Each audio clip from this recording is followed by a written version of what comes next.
Did a US-backed Gulf ally force Egypt into a showdown with Iran, as Sisi's Rafale jets quietly slip into Tehran's strike zone over the Gulf? As Iranian missiles and drones rained down, did a desperate UAE scramble for Egypt's air shield, turning Cairo's long-avoided entanglement into a frontline commitment? Is Abu Dhabi's diplomatic blackmail now exposed? Did MBZ guilt Egypt into entering the war by framing neutrality as betrayal after years of support? Did the UAE use its $35 billion rescue deal as leverage, effectively buying access to al-Sisi's treasured Rafale fleet when it needed the most? Egypt quietly deployed Rafale fighter jets to the United Arab Emirates as Gulf War tensions with Iran escalated, according to recent reports. This previously undisclosed move signaled a sharper military alignment with Abu Dhabi at a sensitive moment in the conflict. The deployment only became public during President Abdel Fattah el-Sisi's high-profile visit to Abu Dhabi on May 7, when images and footage showed Egyptian jets already stationed in the UAE. During the visit, el-Sisi inspected the Egyptian Rafale fighters alongside UAE President Mohammed bin Zayed, MBZ, underscoring that the aircraft were on Emirati soil and part of a coordinated show of force. Any harm to the UAE harms Egypt, el-Sisi declared during the military visit, framing Egyptian security as directly linked to the safety of its Gulf partner. Notably, Cairo did not release prior details about the deployment, its duration, or its combat objectives, leaving unanswered questions about whether the jets are meant for deterrence, active combat support, or both. The move followed sharp criticism from Abu Dhabi, which had accused some Arab states of failing to stand firmly by the UAE as it came under Iranian missile and drone fire. For years, Egypt has generally avoided direct military entanglements outside its borders, especially in large regional wars, preferring limited, carefully calibrated deployments. Analysts say Cairo is now trying to balance visible military support for the UAE with its parallel role as a mediator and de-escalation channel in the broader confrontation with Iran. This balancing act is shaped by the fact that the UAE remains a critical financial lifeline for Egypt's struggling economy, giving Abu Dhabi significant leverage. Abu Dhabi helped rescue Egypt with a massive $35 billion investment and asset deal during Cairo's 2023 economic crisis, reinforcing expectations of strategic reciprocity. Analysts argue the UAE expected loyalty and tangible backing during the Iran war after years of financial and political support to Egypt's leadership. Within Abu Dhabi's elite, some reportedly viewed regional mediators as too soft on Tehran, believing that efforts to engage Iran diplomatically undercut the pressure needed to deter it. At the same time, anger and resentment have grown inside Egypt as the UAE deepened security and economic ties with Israel during the war, especially amid high civilian casualties in the region.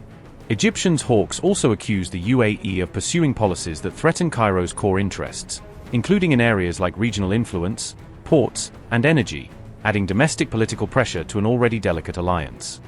Meanwhile, the UAE expressed hope that the United States and Tehran are close to reaching an agreement, signaling Abu Dhabi's preference for a negotiated off-ramp over prolonged regional war.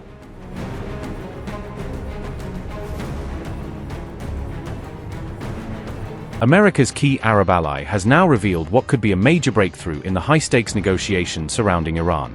A senior UAE official claimed that Washington and Tehran are now moving increasingly closer toward a possible agreement. The remark specifically referred to the tense negotiations surrounding the reopening of the strategically vital Strait of Hormuz. Anwar Gargash claimed there is currently a 50-50 possibility that the United States and Iran could strike a deal over the waterway. The close aide to Mohammed bin Zayed made the remarks while speaking during the Globsec forum held in Prague. Reports suggest the United Arab Emirates remains deeply concerned that Iran's continued defiance could stall negotiations indefinitely. The senior Abu Dhabi official also warned that Tehran should avoid overplaying its leverage during the ongoing talks with Washington. Abu Dhabi further demanded that Iran restore the Strait of Hormuz to its pre-war operational status without restrictions. The UAE presidential advisor said, and I quote, "Iran missed a lot of chances over the years because there's a tendency to overestimate their cards. I hope they don't do that this time. Negotiations just to reach a ceasefire and sow the seeds for further conflict in the future is not what we're seeking. And I think that the Strait of Hormuz clearly has to go back to the status quo, and this should be an international waterway. The Iranian nuclear program was our second or third worry. Now it's our first worry. We see that Iran is capable of using any weapon that it has in its hands, which is what we learned." End quote. Reports regarding a possible draft agreement between Iran and the United States were also allegedly leaked by a Saudi media outlet.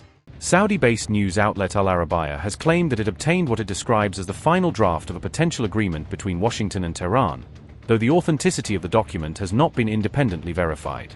The reported draft is said to have been facilitated through mediation efforts by Pakistan, as tensions between the United States and Iran continue to intensify across multiple regional flashpoints. According to the report, the draft agreement primarily focuses on establishing ceasefire conditions, offering potential sanctions relief, and promoting broader regional stability between the two adversaries. The document is said to include provisions calling for a complete halt to military operations on all sides, along with an end to what it describes as an escalating media and information war. Another reported clause emphasizes respect for Iran's sovereignty, while also calling for strict non-interference in the country's internal political and domestic affairs by external actors. The agreement also reportedly seeks to guarantee freedom of navigation across key maritime routes, including the Persian Gulf and the strategically vital Strait of Hormuz. The draft reportedly calls for an immediate, comprehensive, and unconditional ceasefire across all domains of conflict, including land, sea, and air operations without exception. Both sides are said to agree under the draft not to target any military installations, civilian populations, or critical economic infrastructure during the period of de-escalation. The proposed terms also include a complete end to active military operations, alongside a simultaneous halt to what is described as an ongoing media and propaganda war. The agreement emphasizes mutual commitments to respect sovereignty, territorial integrity, and a strict policy of non-interference in each other's internal affairs. It also includes guarantees ensuring freedom of navigation across key waterways such as the Arabian Gulf, the Strait of Hormuz, and the Gulf of Oman. A joint monitoring mechanism is reportedly proposed to oversee implementation of the agreement and to resolve any disputes that may arise between the parties. The draft suggests that negotiations on unresolved or outstanding issues would begin within 7 days of the agreement being put into effect. It also outlines a phased approach to lifting U.S. sanctions, conditional on Iran's continued compliance with the agreed terms. The document is said to reaffirm both parties' commitment to international law and the principles outlined in the United Nations Charter. Once formally announced by both Washington and Tehran, the agreement would reportedly take effect immediately without further delay. The report further states that negotiations addressing remaining or outstanding issues between the two sides are expected to begin within 7 days of the initial agreement framework. Under the reported framework, the United States would begin a gradual process of lifting sanctions, provided that Iran fully adheres to the terms outlined in the agreement. However, the draft reportedly does not contain any explicit references to Iran's nuclear program or its missile capabilities, raising questions about the scope of the proposed deal. According to reporting cited by the Times of Israel, there is no clause in the document addressing Iran's stockpile of uranium enriched to 60% levels. The reported draft also appears to omit any restrictions or limitations on Iran's ballistic missile program, despite its significance in previous negotiations. Additionally, the leaked document reportedly makes no reference to Iran's support for regional proxy groups, which has long been a central concern for U.S. policymakers. Al Arabiya also reports that the agreement could potentially be announced within hours, although it is still described as pending final approval from both sides. If finalized, the deal is expected to come into force immediately once it is formally and jointly announced by both the United States and Iran.